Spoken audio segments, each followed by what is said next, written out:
alumni Universitas Al-Muslim harus tampil. Syederalun, Universitas Al-Muslim Pesangan Biren mewisuda sebanyak 229 orang sarjana pada Sabtu 20 Februari 2021.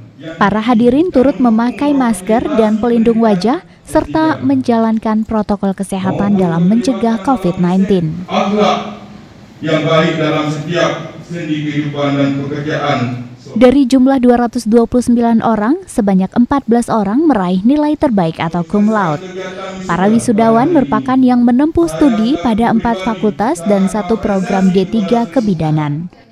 Rektor Muslim Marwan Hamid dalam sambutannya mengatakan, secara kumulatif jumlah lulusan yang diwisuda Muslim dari angkatan pertama hingga angkatan ke-33 tahun 2021 sudah berjumlah 30.608 lulusan.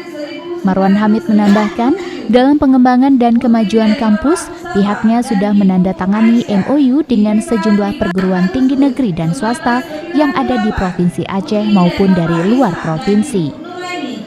3,77. Rizky Irwanyadi. Dari Biren, Yusmandin Idris, Serambi On TV. IPK 3,28.